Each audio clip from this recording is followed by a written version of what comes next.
Hello, beautiful perception trainers community. I am so excited to be here with you and to bring you another video.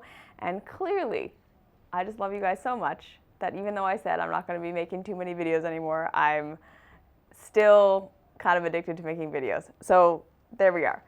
So in today's video, I really want to talk about this root cause of why we humans hate ourselves so much. Why you hate yourself. Why I hated myself. And I really want to bring into light the idea that this is pretty much the least unique experience. That this is essentially what unites all of us in our human experience here on the planet right now. That every person that you talk to, when you boil their life down, is going to be able to say the reason that they hate themselves is pretty much the same foundational reason that you hate yourself, that we all have the exact same fear. We all have the exact same block to loving ourselves, and that moving forward and learning to love who we are truly is one of the scariest things you're ever going to have to do. And so we're going to talk about conditioning and why your conditioning has made it so that loving yourself is very scary. And we're going to talk about what is actually required to move forward on this path at a certain point. Okay? So to, again, start this video, if you watched the last video that I put out on why we're all looking for a quick fix and we're not going to have it, right? I talked about the fact that we all have these traumas. We all have these, this is what I think reality is versus this is what reality actually is. And we're moving assuming that our false assumptions about reality are true. And then we keep being met with a reality that doesn't align with our expectation of what we think should happen. Yes? That the cause and effect of our actions are not aligned with the actual cause and effect of the results that we're getting. The actions that we're taking and what we're expecting to get from those actions, from that way of being, from what we expect life to be, don't match what actually happens. And this causes us to go deeper and deeper into fear, which is lack of information, right? This causes us to try to eliminate things because we're feeling like this world is so complicated and so complex and so out of control that we can't understand what's happening to us. And so, like, I know I made a video on what is reality many times, or a few months ago, and I just kind of want to reiterate that we got to understand, yes, that reality is not set in stone and therefore only universal, right? Same for everybody. Perspective, perception doesn't matter. Reality is just how it is. Nor is reality completely relative or non-existent in the sense that it's just whatever you perceive, that's what reality is, okay? We need to be complex enough to understand that true reality is both of these things, okay? Reality is made up of the fundamental structure, because if there was no fundamental structure, there could be no reality. Yes? If we don't have some Play-Doh to play with, we can't make anything, right? If there's no structure, there's nothing. Does this make sense? If there is no structure, there is no thing to play with. And we know we're interacting, we're creating. Yes, we're having a relationship with reality as a relative perspective. So there is a structure. There is cause and effect. And oftentimes when people are falling into this idea that reality is 100% relative, what they really mean is, I don't want to admit to myself that there are rules and structure because I'm afraid that I don't know what those are. And if I don't know what those are, and there are rules and structure, if I get it wrong, I'm going to be punished. Okay? And so this is why we really want to believe that I can just, believe whatever I want about chocolate cake, and if I believe enough that it's going to be good for me, it'll be good for me, rather than saying, because we don't trust ourselves to be able to not eat the chocolate cake, we want to eat it, that we have a lot of things that we do that are self-sabotaging, which we're going to talk about later in this video. But so we're afraid that reality exists as a truth because most of us have been indoctrinated with religion, and that the reality is this mysterious thing, that if there are laws and rules, we don't understand them, And we have this fundamental belief about life in general because for most of us, we're suffering. We're not getting the results in life we want to get. We're not sure how to get those results. And therefore, there's this sense that reality is this mystery and that it's being withheld from us. Yeah, that there's these rules and these laws that we don't know, but when we get it wrong, we get punished. And so we want to believe that there isn't rules and laws and that the structure doesn't exist and that it's all just what we perceive, and that if we can just perceive things differently or believe things differently or get ourselves to feel differently, that our experience is going to be different, because that makes us feel like there's not these laws that are out of our control and we don't understand, that we're going to get punished if we don't follow, right? Because we feel damned if we do, damned if we don't. We feel like we don't understand the rules, so we're damned in that way. And that when we get it wrong, we're going to be punished, but there's no way of figuring it out, so therefore we're just kind of screwed. But now, to believe that the relative reality doesn't exist is also just as false as saying there is only relative reality, right? We do all have individual perspective. We do all have individual, right, ways that we are perceiving the world and things that our mind comes up with to project onto the reality. And that is what our life purpose is, okay? In order for something to be created, there has to be a structure, but then there has to be the capacity to see beyond the structure that already exists. In order for something to be created, there has to be a structure. There has to be something already there, right? We have to build upon something. If we have Play-Doh, we can make whatever we want, but there has to be that lump of Play-Doh. If there is no Play-Doh, we can't create anything, okay? There has to be something that we're creating with. There has to be a structure, but that structure has to be malleable, and we have to be able to think of things, to create things in our minds, in our imaginations that do not yet exist, yes, that evolve what already exists, that evolve the structure. That's what we're here to do. So you being the unique fractal of all that is that you are, with your unique perspective, your unique set of experiences, your unique curriculum, which is your traumas, so all the things in the reality that you have faced, that you don't understand, how these all fit together, all the things, that's what your traumas are, right? Is simply, that reality is unfolding in a way that I don't understand.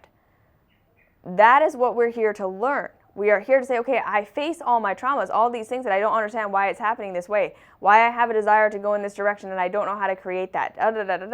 That's all the information we need to learn about the fundamental structure so that we can create what we want to create. And again, a lot of people don't want to believe in a structure because we fundamentally view the structure as being the thing that's blocking us from being able to create what we want to create, right? We feel that we're limited by how reality is. And so if reality doesn't have a structure, we're not limited.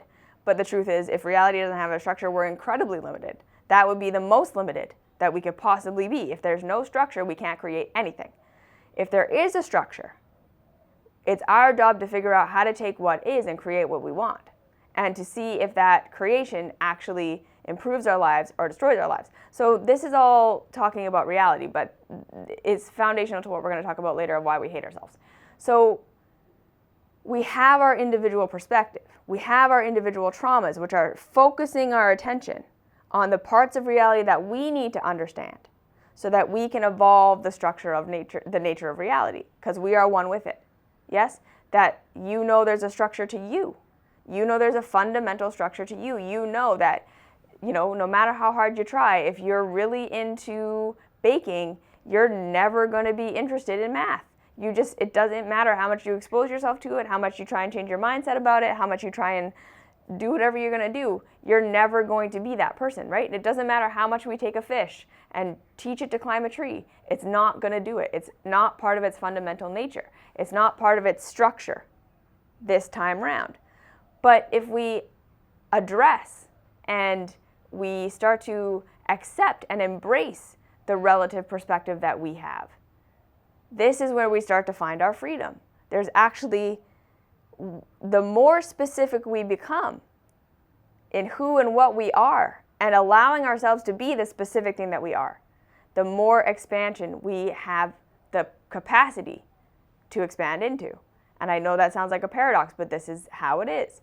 The more we embrace our specificity, and the more we embrace the structure that exists, we put these two things together. We understand our relative perspective, our relative reality, that which we are interested in, what we want to create with our minds, what we're interested in, what we're passionate about, what we want to see happen in the world, what our perspective has been tuned to see through our where we're born, who we were born to, what country we were born into, our financial status, our gender, our race, our hair color, our eye color, our education, our parents, our friends, all of these different influences that make up who and what we are, our innate passions, our innate skills. We take all of that relative perspective, and we understand that, right? That blocks out a whole bunch of things.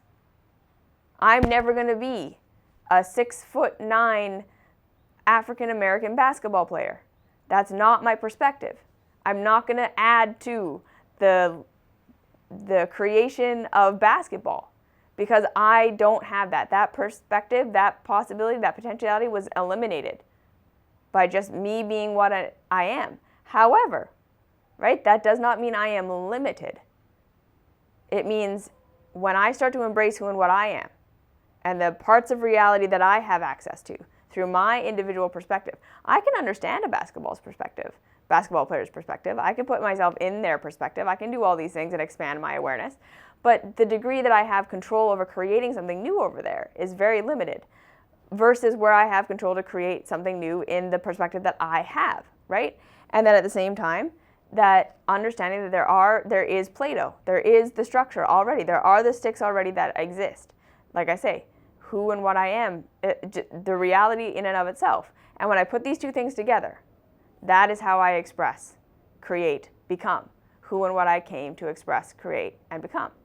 So the more specific I allow myself to be, the more creative capacity I actually have, because the more I allow myself to take all the pieces of information, right? So when we're looking at specificity, what we're really looking at is a lot of information. Yes? The more general we are about something, the less we actually know about it, right? When we look at mathematics generally, we know very little. When we get very specific, when we get our PhD in mathematics, yes, we have so much more information. And with that, yes, so the person that understands math generally versus the person with the PhD, who can create more? Who has more creative potential? Who has more expansive potential in the field of mathematics? The person who knows generally or the person who knows specifically? Obviously, the person who knows specifically. So the more information we gather about our specific selves and how our specific selves react to and interact with the reality, the more we are going to be able to create, the more freedom we have to create, the more information we will have, okay? So being afraid to be specific because we think it's going to eliminate our creative capacity is actually not true at all. It's the more we are embracing ourselves, the more specific we become, the more capacity we have to create, the more we have expansive capacity, the more we embrace that the universe we live in has a structure, the more we understand that structure, again, the freer we are to create, okay? When we understand how gravity and aerodynamics work, we can create an airplane. When we don't, we jump off a cliff and we can't fly because we think birds fly, we don't understand anything about it, so let's just do what a bird does, let's jump off a cliff. No, right? We don't have capacity. We don't understand the mechanism of the reality, and we could say, well, then it's blocking me, right? Gravity is against us and flight is impossible. But if we understand gravity, then we can use it as a tool and build upon it based on our relative perspective and our desires. Okay, so that's an overarching view of reality and who and what you are. So we have the relative perspective of the universal reality. And it's through the combination of these two things that we are going to create what we came here to create. And that's what's going to be satisfying for us. That's what's fulfilling. And it is through our life journey and everything that we experience and everything that we experience that we don't understand and everything we experience that is painful and traumatizing and causes us to suffer, that if we choose to look at these things and say, okay, I want to understand that. Why did that happen? What was my expectation of reality versus actual reality? What did I think should happen and what really happened? Or, I didn't even know that thing that happened to me was even a possibility. That totally blindsided me. What the frick happened, right? If we don't go into there was no reason, reality is unknowable. If we start to say, okay, this is clearly far more complicated than I thought, and I'm going to have to expand my mind in order to understand what happened, this is how we really grow into who and what we are. Our traumas are forcing us to see things about reality we need to see so that we can understand them, to grow into who we want to be, who is a creator, right? In order to create what we want to create, we must understand ourselves and the reality, how they put together, how they fit together, and how to build upon it. The only way to build upon what is to already understand what is. So this is why, again, we're not going to get rid of any aspect of the self. We're not going to get rid of any aspect of reality. It's all information we need, and we will build upon it when we integrate it. And that's all integration is. Emotional integration, physical integration, spiritual integration. It's simply saying, okay, these things that I've been through, this information that I did not understand, there was an effect and I didn't know the cause. Yes? So I had to retrace my steps. I had to go back through my emotions, go back through all these things, retrace the steps so that I could get all the information of like, oh, I see now the cause and the effect, the cause and the effect, because this wasn't a random occurrence, right? It just was way more complicated than I ever knew that it was. And I now understand something I didn't understand before, which enables me to create something new, to expand upon what I know. So this is where our self-hate and our traumas and our conditioning come in, okay? So what we all need to understand is that at our cores, we are an evolution on what is. Every single one of us is unique, and we are here to expand the structure that exists. It can be no other way, because you have a unique perspective that has never been had before. Meaning you can and do have creative potential that has never existed before you and will never exist again. Just by the very nature of you being the individual that you are, having had all the separate experiences, even if you have an identical twin, you still have different perspectives. You have different personalities, you have different ways of seeing things, you have had different experiences. One of you had to be born first. You see what I'm saying? We are never going to share a relative reality with anyone else. Exactly. Meaning the combination of your relative reality and the structure and nature of the ultimate reality is always going to be unique to you, which means you are going to build upon it in a way that only you can. Okay?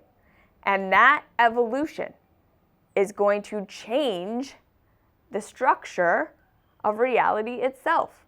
So again, when we are really looking at like, how do we nail down what universal reality is? Even that is subject to the relative reality. Because as creators who are co-creating with the universe, this is what this means. You, with your individual unique perspective that is a singularity, never has happened before, never will happen again, is interacting with the nature and structure of what already exists in a unique way and building upon it. You're building upon what already exists. So all of reality is continuing to expand because of all of these relative realities. Okay, that's what this is. That is this whole human experience. That's why the Big Bang is still happening. You are the Big Bang that is continuing on. The universe is still expanding. We know this because of this, right? We're building upon the structure of what already is by being our individual selves. And your individual self is a singularity, a unique thing that is interacting with the universe in a way that only you can, and therefore you are expanding the universe in a way that only you can. And in a way that only you are going to fully understand. In a way that only you are going to fully ever see. In a way that, in these physical bodies, right? If we were to take on universal perspective, where we can see everyone else's perspective, maybe we can understand each other. But to the degree that we are in the confines of our own experience, yours is the experience you're going to have the most and the deepest understanding of. So putting this together, right, you're seeing that already you understand that you are something that has never been before, never will be again, and can never be fully and completely understood by anyone else. Now, we live in a world, yes, we live in a consensus reality that says sameness and predictability is what keeps us safe. Sameness and predictability is what makes things right and wrong. How we decide our rules and laws is we say, this is how things work, this is the right way to be, this is the right thing to do, this is the information that I have about the universe, about how the world works, and these are the judgments and the criticisms and the projections I have made onto reality, and anyone who does not do this, anyone that does not live in accordance with this, is bad, because you're not predictable. You're a threat to me. Okay, so we have to understand that as a human nature, we are still living very primitively. Because most of us still feel so much like we don't understand how reality works, we don't understand how we work, everything feels like this random chaos, that we feel threatened. Okay, the human race still feels very threatened. And so even though we're acting like civilized human beings, most of us really aren't. We're actually behaving in alignment with a cultural structure so that we can feel good and we can feel right and we can feel like we're doing the right thing. We can gain acceptance, okay? And this is something that's conditioned into us from the very beginning, from 0 to 7. We're learning about how the reality works through observing our parents. Their way of seeing the world is being downloaded into our brains in a hypnotic state that tell us this is how reality is, this is how it works, this is what we have to do to get nourishment, to get acceptance, and to get nourishment, which are the same thing. Okay? So in our minds, already this is a trauma. Okay? This idea that being accepted and living are one and the same thing, that if we are rejected for any reason, that we are going to be killed. That's the first trauma. And then that it is aligning with culture that gets us love and acceptance.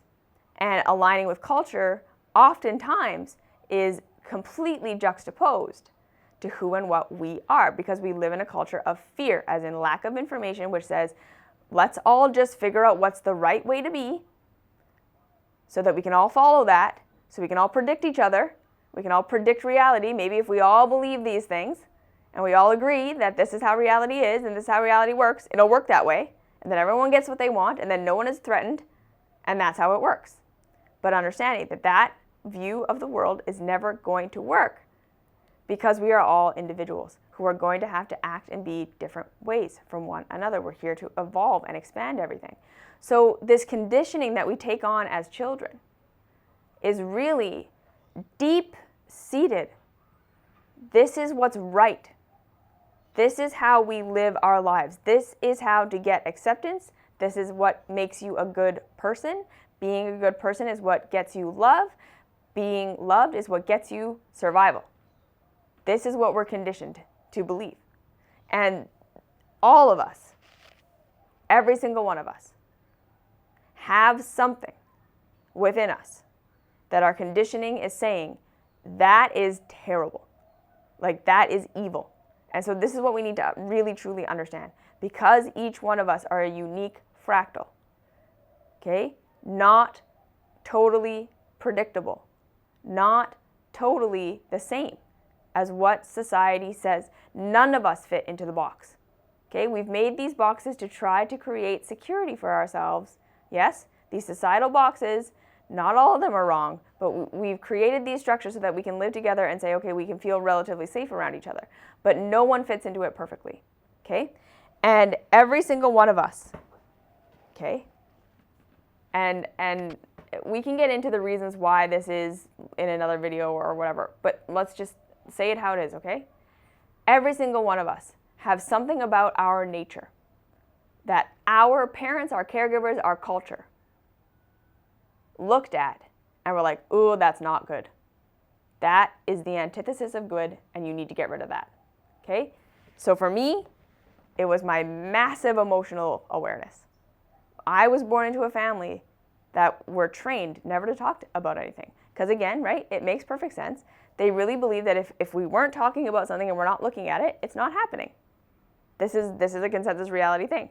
And so there was this true and deep misunderstanding in my family that when the moment we talk about something, the moment we bring it up, the moment we bring it into the light, that's when it starts to affect us. Like literally this idea that chocolate cake is good for you until someone says that it isn't. And then all of a sudden you're sick. Like you were totally healthy before.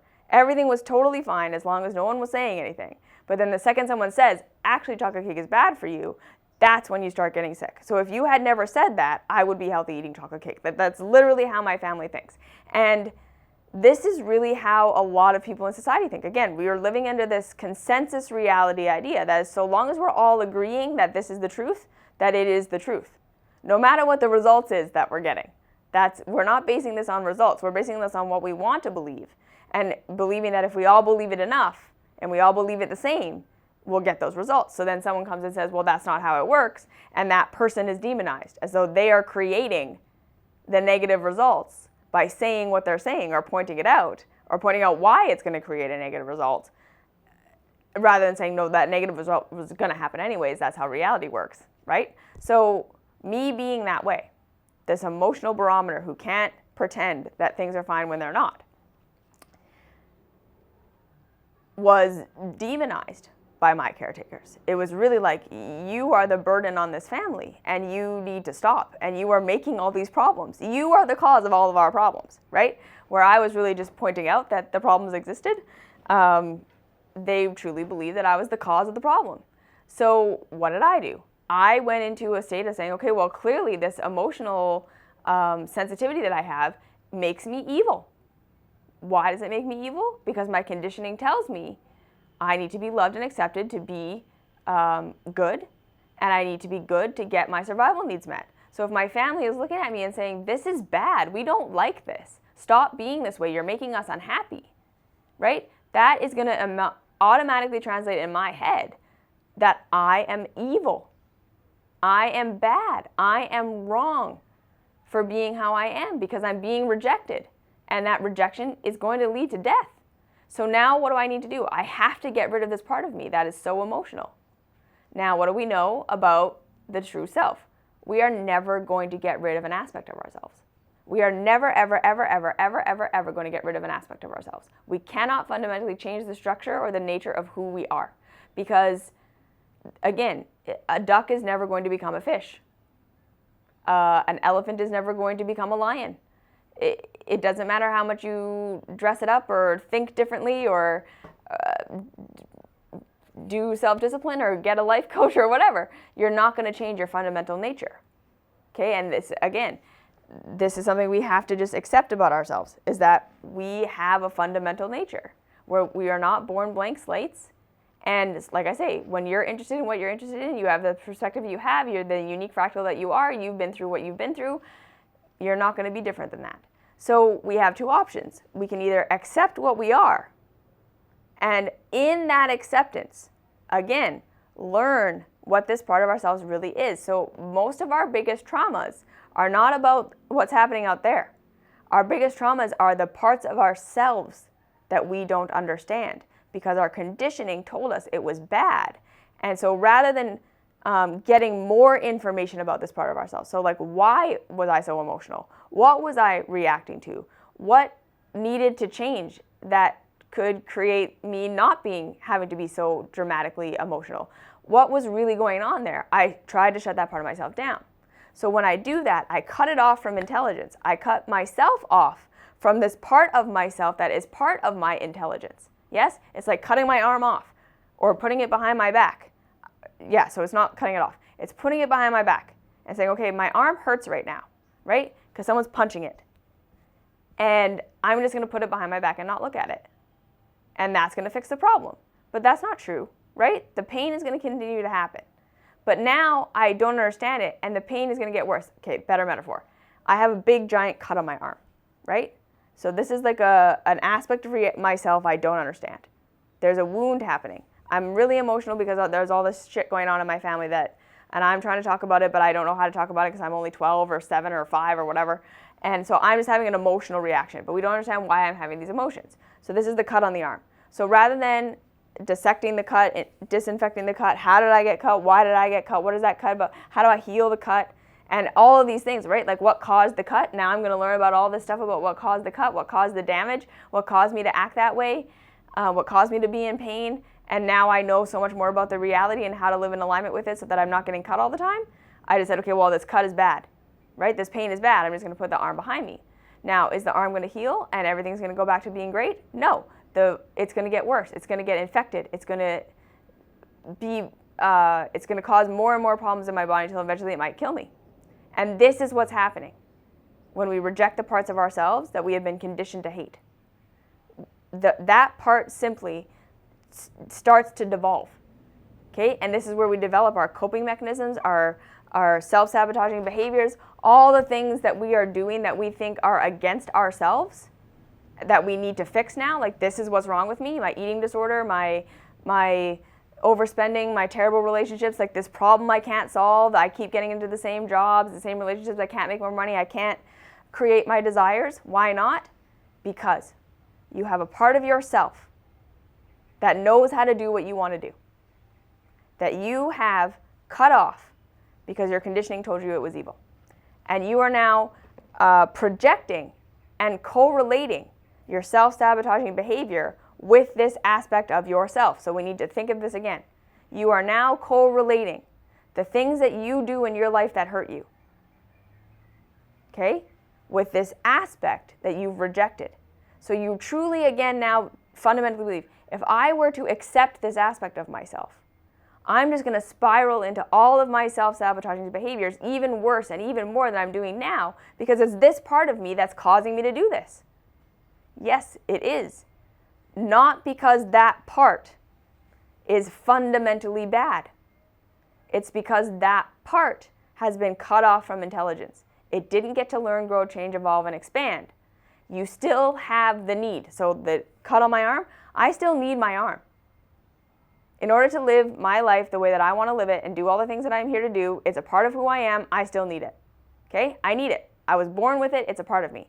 Now it's damaged and broken. And so now there's a whole bunch of reality I don't understand. And now there's a whole appendage I don't have. So the way that I'm going to walk and the way that I'm going to do things is going to be limited, right? I still have the need for this arm. I'm still going to try and attempt to do things like yoga. I'm going to do push-ups. I'm going to fall on my face every time. And I'm going to think, see, it's my stupid arm that doesn't work, that's holding me back from being able to do yoga, and it's causing me to fall on my face. If I were to accept and embrace my stupid broken arm, well, look, it's all cut, it's all bleeding, it hurts. It's the reason my family rejected me, and it's now the reason I can't do what I'm doing, and it's the thing that's causing me to hurt myself, right? I have to take painkillers every single day because of this. And if I were to just embrace it, now I'm just going to be hooked on painkillers for the rest of my life. I'm trying to get off painkillers, I'm trying to do yoga, and I can't do it because of my stupid arm. That's what we think. But that is the opposite of what's the truth. If I were to actually embrace my arm and say, okay, what's going on here? Oh, it's cut. Okay, well, that cut wasn't my fault. How did I get cut? How did it get all infected? And I start to learn about it, and I start to embrace it, and I start to do all the things that I need to do to heal the cut. Then all of a sudden I realize, okay, well, my arm wasn't the problem. My arm is actually the solution. My arm is the reason I can do yoga now. But without it, I was handicapped. And this is why you hate yourself. Okay? Because the part of you that is actually fundamental to expanding into who and what you want to become is the part you have demonized and labeled as the reason why you do all your self-sabotaging behaviors and the thing that you're trying to get rid of in yourself. And you believe that it is bad. You believe that it is evil because it was taught to you by your conditioning that it is the thing that is not supposed to be. So you are just like everybody else. You hate yourself because your conditioning taught you that this unique fractal that only you represent is scary and bad and dangerous and you have to get rid of it. And you are going to believe, just like everybody else, that this part of you is actually evil because right now it is causing you to do your self-sabotaging behaviors. It is ruining your life. Not because it's fundamentally bad, but because it is fundamentally cut off. It's behaving in ways that it will not when you love it. So this is why loving yourself is going to be the scariest thing you've ever done. Because you now have to embrace this part of yourself that you believe is fundamentally evil. You have all these reasons why it's evil because look at what it's doing. And you believe that if you were to accept it, you're just going to fall into all of your worst behaviors. become this terrible person that everyone hated, and that's the end of your life. But that's not what's going to happen. You're going to evolve it, and you're going to bring it into intelligence, and it will change and express differently. You will become the person you want to become by integrating this part of yourself you hate the most. But it will be the scariest thing you've ever had to do, because you will have to admit, I might be this evil person. So the true self-love path is saying, there is this part of myself that I believe is evil. My only way through is to completely accept and embrace that I might be evil. That might be true. And I'm going to love it anyways. You are not unique in your self-hate. You hate yourself. You think you're the evil person, just like we all do. And the part of yourself you're going to have to love is the scariest part.